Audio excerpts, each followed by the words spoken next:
Good evening, ladies and gentlemen, and welcome back to SF Live. I'm Myrna Lim, your host. Tonight we have a very special show.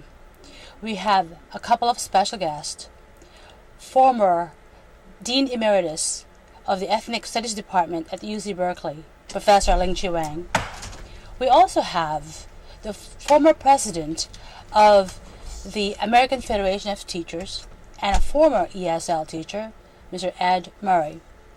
Why these two gentlemen are here are because of one situation that has propelled itself in front of the media way back in July of this year. District Attorney Kamela Harris has filed a complaint indicting 3 former employees and current employees of the City College of San Francisco. Former Vice Chancellor Philip Day, Vice Chancellor Stephen Herman, and the Development Director of Projects, Mr. Blomquist at City College of San Francisco. A lot of people were shocked to even hear about this, how 3 very hardworking, very devoted, and very well-respected employees of the City College of San Francisco who have contributed so much to the City College of San Francisco and the students are suddenly appearing like they did something wrong. Well, we want to clarify the issues. We want to clear the issues. And that's why these 2 gentlemen are here. Welcome, gentlemen. Thank you. So, Ed, tell us, what is going on? Well, as you know, in July, the district attorney indicted 3 administrators, our former chancellor, Phil Day, and 2 administrators, Jim Blomquist and Steve Herman. And everyone that I came in contact with in the City College community was shocked by the severity of the charges. Exactly. The 3 administrators received no personal benefit or gain from whatever alleged wrongdoings that happened, in the funds that were in question. They were put in the correct accounts, and so we thought that the severity just really was out of proportion to the nature of whatever the difficulties were. We thought they were more in the range of technical violations than serious charges of misconduct, and so we were shocked, and I think people felt helpless at the community. I represent all of the faculty, as a union vice president, and our faculty were upset, shocked, but felt helpless to do anything about it. People didn't know what to do. And then on August 12th, retired librarian Julia Bergman put a blog on. She got a blog going, and she started sending it out to people that she knew at the college and in the community. And she wrote a beautiful letter outlining the difficulties, supporting our chancellor and the other administrators. And she had a place on the blog where people could respond, first of all endorse the letter, and then write a comment in support. And to date, we've got about 300 responses. That's excellent. And they're all very positive, and they support the chancellor and the other administrators. Professor Wang, you early on supported the 3 administrators and commented on the blog right away.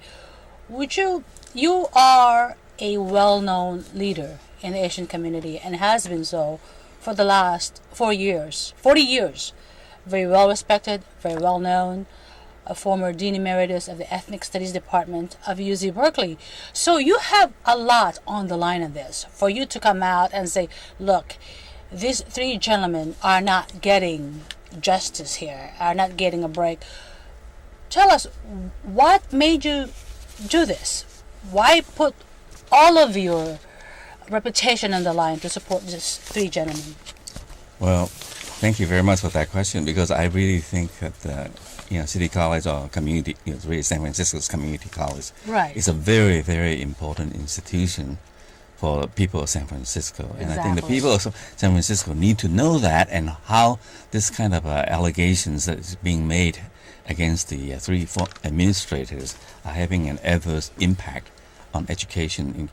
Now, San Francisco Community College, provide education for well over 100,000 people. So in other words, almost 1 out of 7 in San Francisco benefit from the kind of education and especially immigrants, Latinos and Asian, who use this community college to learn the basic survival English and job skills to get themselves into the mainstream of America. Now, all these things are now being undermined. Exactly. Because as long as there's all these allegations out there, and especially what Ed said earlier, these allegations are not really something that, to me, it looks like a case of misjudgment. Right. Because nobody is getting any public money for personal benefits, and yet, because of these allegations and the charges now being filed, that the educational institution itself is being judged and being discredited, and then undermining the morality, the morale of the college, and causing, I think, a lot of setback. I think in the and at a time when also, we have a lot of people unemployed, people are looking for retooling, retraining, and all that. All these programs are going to be in serious trouble. Well, Professor Wang, you also worked very hard and very closely with former Chancellor Day on the Chinatown campus. What do you think is the impact of this? You worked very hard for years, and now it's coming to fruition. So it's almost like an ungrateful, that's the kind of thank you get from a city like San Francisco. What do you think about that? Well, I'm very concerned because, building a campus in the Chinatown area is not an easy project. The project is a very big project. It's a $140 million project, and it needs experienced people who know how to run this project. Exactly. And the community has been waiting for this project for over 30 years. And finally, the college trustees have approved this project. And just as we're about to start, we have got hit by this thing. And I think it's bound to have a tremendous setback on the progress of the construction of this particular project. Exactly. So we're very concerned about that, yes. Ed, you worked very hard with former Chancellor Day on the Mission campus. That's kind of your hometown where you taught ESL. Yes. What do you think of these charges? Well, I can comment about the Mission campus. I've worked at Mission campus since 1980, and we had a Mission faculty new building committee as early as 1985. Right. And we could never get anywhere. We tried and tried.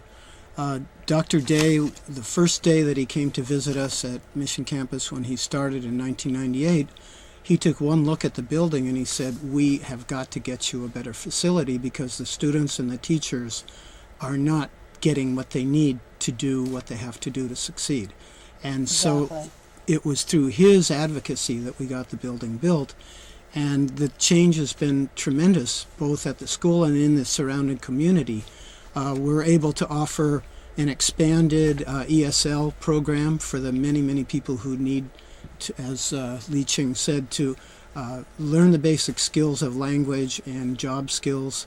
And also we've established an outpost of credit classes, where people who are in the community feel more comfortable starting their college career right in the community rather than having to go out to the Ocean campus, which can be a bit intimidating for people who've never been to college before and may not have, maybe the first people in their families to ever go to college. Exactly.